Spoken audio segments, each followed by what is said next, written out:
আজকের আলোচ্য বিষয় হলো দিল্লিতে যে রায় দিয়েছে পথ কুকুরদের সরিয়ে ফেলার জন্য, সেই বিষয়ে কয়েকটা কথা বলার জন্য। প্রথমত, সুপ্রিম কোর্টে যে আইনটা ছিল সেটা হলো কোনো পথ কুকুরকে অন্য জায়গায় নিয়ে যাওয়া যাবে না এবং পশুপ্রেমীরা যারা তাদের খাওয়ান তাদের বাধা দেওয়া যাবে না। যদি বাধা দেওয়া হয় তবে তার বিরুদ্ধে কড়া আইন ব্যবস্থা নেওয়া হবে। আমাদের রাজ্যে বেশ কিছু জায়গায় কিছু পশুপ্রেমীদের খাওয়ানোতে বাধা দেওয়ার জন্য তাদের বিরুদ্ধে আইনানুগ ব্যবস্থা নেওয়া হয় এবং পুলিশ তাদের বিরুদ্ধে স্টেপও নেয়। আর এটা শুধু আমাদের রাজ্যেই নয়, দিল্লি বাদে পুরো গোটা দেশেই একই ব্যবস্থা রয়েছে। এখন দিল্লিতে যে নতুন আইনটা এসেছে সেটা নিয়ে কয়েকটা কথা বলবো, আর সেই আইন সম্পর্কে আমার ব্যক্তিগত কি মতামত সেটাও আপনাদের জানাবো। আপনাদের সকলকে বলতে চাইছি এই বিষয়টা খুব গুরুত্বপূর্ণ একটা বিষয়, তাই আপনারা যদি পারেন তাহলে আওয়াজ তুলুন, প্রতিবাদ করুন। প্রথমত হচ্ছে, সুপ্রিম কোর্টে যে নতুন আইনটা পাশ করা হয়েছে সেটা হলো আগের আইনকে ওভাররুল করে নতুন আইন বানানো হয়েছে শুধুমাত্র দিল্লির জন্য। মনে রাখতে হবে এই আইনটা একমাত্র দিল্লির জন্যই প্রযোজ্য। দিল্লিতে যতগুলো পথকুকুর রয়েছে তাদেরকে সরিয়ে ফেলাই হচ্ছে এদের মূল উদ্দেশ্য। কিন্তু দিল্লি বাদে গোটা ভারতবর্ষে আইনটা একই রয়েছে যে পথকুকুরদের কোথাও সরিয়ে ফেলা যাবে না বা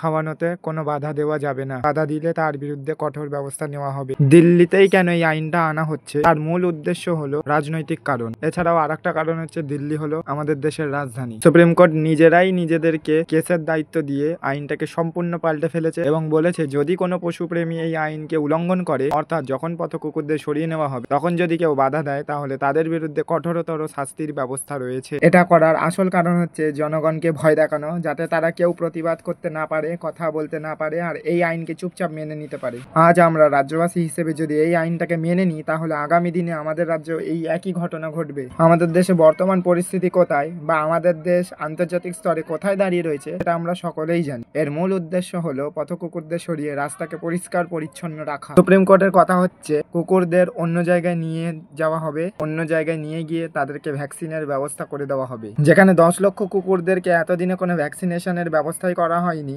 সেখানে প্রশাসন রাতারাতি কিভাবে এতজন কুকুরকে অন্য জায়গায় নিয়ে যেতে পারে এটা ভাবতেই আমার অবাক লাগছে। এইসব রাজনৈতিক দলের আসল উদ্দেশ্য হলো যখন আমাদের দেশে বিদেশিরা আসবে তখন যাতে তারা রাস্তাঘাটকে পরিষ্কার পরিচ্ছন্ন দেখে এবং কোনো পথকুকুরকে না দেখতে পায়। অথচ রাস্তা নোংরা করছি আমরা নিজেরাই, যেখানে সেখানে পানির পিক ফেলছি, রাস্তায় বাথরুম করে দিচ্ছি, ঘরকে পরিষ্কার রাখার জন্য রাস্তাকে ময়লা করছি, এইভাবে আমরা পরিবেশটাকে নষ্ট করছি। তবুও আমরা আমাদের ভুলটাকে স্বীকার না করে উল্টে আমরা দোষারোপ করছি সেই অবলা কুকুরদের। এখন প্রশ্ন হচ্ছে, এত বছর এই ঘটনাটা না ঘটে হঠাৎ এখনই কেন এই ঘটনা ঘটছে? আমি যতটা বুঝতে পেরেছি এবং শুনেছি তা হলো দুটো রাজনৈতিক দলের নেতার জন্য, যার মধ্যে একজন ছিল পশুপ্রেমী আর আরেকজন পশুপ্রেমী নয়, তাদের ঝগড়ার জন্যই এই পুরো ঘটনার সূত্রপাত। এই দুজনের যদি কথা বাদ দিই তবুও মানুষ হচ্ছে এই ঘটনার মূল দোষী। কারণ আমরা যে নির্বিচারে জঙ্গল কেটে পরিষ্কার করছি, বন্যপ্রাণীদের বাসস্থান কেড়ে নিচ্ছি, এত অন্যায় যদি করি তাহলে বন্যপ্রাণীরা যাবে কোথায়? কিছু বছর আগে কেরালাতেও একটা মা হাতি হত্যা করার ঘটনা ঘটেছিল,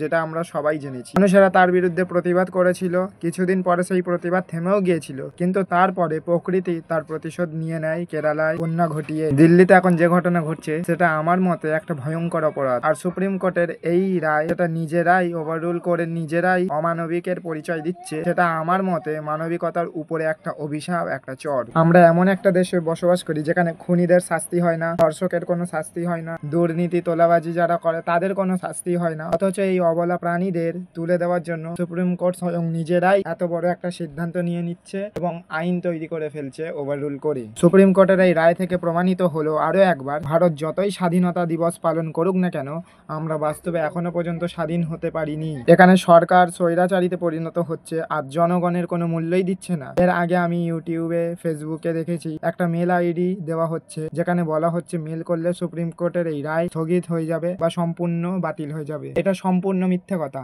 কারণ আমরা যারা একটু হলেও রাষ্ট্রবিজ্ঞান পড়েছি তারা জানি সুপ্রিম কোর্টের কোনো আইনকে স্থগিত করতে গেলে সুপ্রিম কোর্টে গিয়ে সরাসরি কথা বলতে হয়। কোনো মেলের আড়ালে কখনোই কোনো রায়কে স্থগিত করা যায় না। অনেকে হয়তো ভাবছেন মেল করে দিলাম তার মানে প্রতিবাদ করা হয়ে গেল, এটা সম্পূর্ণ ভুল। লিখে দিলে কখনোই প্রতিবাদ করা যায় না, নিজেকে জনসাধারণের সম্মুখে আনতে হয় এবং প্রতিবাদ করতে হয়। সুপ্রিম কোর্ট এমন একটা রায় দিল যেখানে সে প্রমাণ করলো একজন রাজনৈতিক দলের নেতা নিজের ক্ষমতার জোরে সবকিছুই করতে পারে এবং একজন সাধারণ মানুষ যার ভোটে সেই নেতা ক্ষমতা এসছে, সেই সাধারণ মানুষরা ক্ষমতাহীন।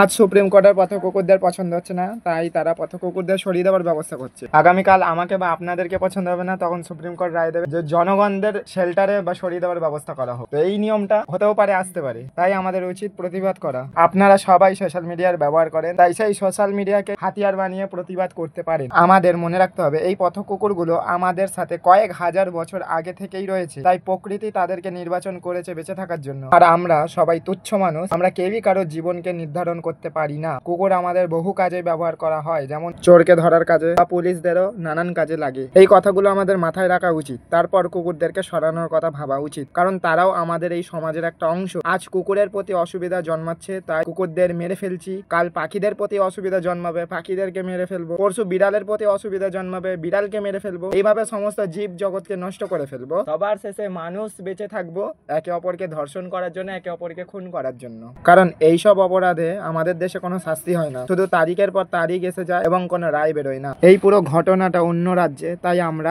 অন্য রাজ্যে থেকে কতটাই বা প্রতিবাদ করতে পারবো, এই প্রশ্নটা আপনাদের মাথায় আসতে পারে। কিন্তু যদি আমরা প্রতিবাদটা সঠিকভাবে এবং সঠিক পদ্ধতিতে করি, তাহলে এই পুরো আইনটাই বাতিল করা সম্ভব। কারণ যদি প্রতিবাদ না করি, তাহলে আজ যেটা দিল্লিতে ঘটছে সেটা আগামীকাল আমাদের রাজ্যেও হতে পারে এবং সম্পূর্ণ গোটা ভারতে হতে পারে। তাই আমাদের উচিত প্রতিবাদ করা। আর আমাদের প্রতিবাদ করাটা একটা মানবিক অধিকার, কারণ যাদের জন্য আমরা প্রতিবাদটা করছি তারা কেউই কথা বলতে পারে না, তারা সবাই অবলা। তাই তাদের আওয়াজ হয়ে আমাদের প্রতিবাদ করা উচিত। এটা আমার ব্যক্তিগত মতামত। আমরা যারা ভগবানে বিশ্বাস করি তারা নিশ্চয়ই এটা জানি যে কুকুর হলো কাল ভৈরবের একটা বাহন। তাহলে শিবকে যে পাথর হিসেবে আমরা পুজো করছি, তার প্রতি এত ভক্তি দেখাচ্ছি, আর যে বেঁচে আছে, যে খাওয়ার জন্য আমাদের কাছে আসছে, বা তাকে না খাওয়ালেও সে কোনো কিছু না বলে মুখ ফিরিয়ে চলে যাচ্ছে, তাদের প্রতি আমরা এত অন্যায় করছি, তাহলে শিব কি সেইটাকে সহ্য করবে? এইটা আমাদের মাথায় রাখতে হবে। আর সবশেষে এটাই বলবো, কেরালায় যে ঘটনা ঘটেছিল তার প্রতিশোধ প্রকৃতি নিয়েছে, আজ দিল্লিতে যে ঘটনা ঘটছে তারও প্রতিশোধ প্রকৃতি নেবে। আর শিব স্বয়ং এসে